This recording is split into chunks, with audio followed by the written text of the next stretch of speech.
అసెంబ్లీకి కేసీఆర్ వస్తారా? వస్తే ఎప్పుడొస్తారు? తెలంగాణ అసెంబ్లీ బడ్జెట్ సమావేశాలు నేటి నుంచి ప్రారంభమైన నేపథ్యంలో అందరి దృష్టి కేసీఆర్ పైనే పడింది. తొలిసారిగా ప్రతిపక్ష హోదాలో అసెంబ్లీ సమావేశాలకు రానున్న నేపథ్యంలో ఇది ఆసక్తి రేపుతోంది. అయితే కేసీఆర్ ఎప్పటి నుంచి సమావేశాలకు హాజరవుతారనే దానిపై మాత్రం క్లారిటీ రావడం లేదు. గజం కేవలం 23,000 రూపాయలతో 165 గజాల భూమి కేవలం 38 లక్షలు మాత్రమే. నేడు అసెంబ్లీకి హాజరు కాని మాజీ సీఎం రేపు కూడా సమావేశాలకు దూరంగా ఉంటారని సమాచారం. రేపు అమావాస్య ఉండడంతో సమావేశాలకు రారని, ఎల్లుండి కేసీఆర్ హాజరవుతారని తెలుస్తోంది. సభలో కేసీఆర్ వర్సెస్ రేవంత్ రెడ్డి సీన్ కోసం అందరూ ఆసక్తిగా ఎదురుచూస్తున్నారు.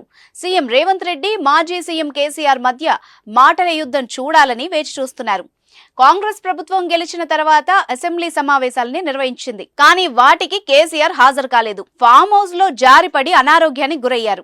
ఎన్నికలు ముగిసిన కొద్ది రోజులకే కేసీఆర్ తుంటి ఎముకకు గాయం కావడంతో ఆపరేషన్ చేయాల్సి వచ్చింది. ఈ సమయంలో కేసీఆర్ ను రేవంత్ రెడ్డి పరామర్శించి త్వరగా కోలుకోవాలని ఆకాంక్షించారు. అదేవిధంగా అసెంబ్లీకి వచ్చి విలువైన సూచనలు అందించాలని కోరారు. ఆసుపత్రి నుంచి డిశ్చార్జ్ అయ్యాక వైద్యుల సూచన మేరకు కొన్ని రోజులుగా ఇంట్లోనే విశ్రాంతి తీసుకున్నారు. గాయం నుంచి కాస్త కోలుకున్న కేసీఆర్ ఇటీవల గజ్వేల్ ఎమ్మెల్యేగా ప్రమాణ స్వీకారం చేసి ప్రతిపక్ష నేతగా బాధ్యతలు స్వీకరించారు. ఈ క్రమంలోనే ఆయన తాజాగా అసెంబ్లీ సమావేశాల్లో పాల్గొనున్నారు. కేసీఆర్ సభకు వస్తే వాడివేడిగా చర్చ జరగనుంది. కేసీఆర్ హాజరై రేవంత్ రెడ్డిపై ఎలాంటి విమర్శలు చేస్తారనేది ఉత్కంఠగా మారింది. అలాగే తెలంగాణ వచ్చాక రాష్ట్రానికి 2 టర్మ్లు కేసీఆరే ముఖ్యమంత్రిగా ఉన్నారు. 10 ఏళ్లు సభకు ఆయన ముఖ్యమంత్రి హోదాలోనే వచ్చారు. కానీ మొదటిసారి ప్రతిపక్ష నాయకుడిగా సభకు వస్తూ ఉండడం ఆసక్తికరంగా మారింది. మొత్తానికి కేసీఆర్ కోలుకోవడం, బడ్జెట్ సమావేశాలకు రంగం సిద్ధం అవుతుండడంతో తెలంగాణ రాజకీయాలు మరింత రంజుగా మారాయి.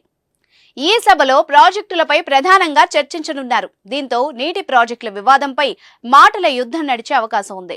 ప్రభుత్వం తాజాగా కృష్ణానదిపై ఉన్న ప్రాజెక్టులను కేఆర్ఎంబీకి అప్పగించడంపై జరిగే చర్చలో కేసీఆర్ మాట్లాడే అవకాశం ఉంది. ఇప్పటికే ఈ అంశంపైన సీఎం రేవంత్ రెడ్డి సవాల్ విసిరారు. దీంతో ప్రభుత్వ ఆరోపణలను కేసీఆర్ ఎలా తిప్పికొడతారన్నది ఆసక్తి రేపుతోంది. ఇక అసెంబ్లీ సమావేశాల్ని 17వ తేదీ వరకు నిర్వహించాలని భావిస్తున్నట్టు సమాచారం. బడ్జెట్ ప్రతిపాదనకు ఒక రోజు కేటాయించి 2 నుండి 3 రోజులు బడ్జెట్పై చర్చ చేపట్టే అవకాశం ఉంది. వ్యవసాయంపై శ్వేతపత్రం విడుదల చేసి 2 రోజులు సభలో చర్చ పెట్టాలని ప్రభుత్వం ఆలోచన చేస్తోంది.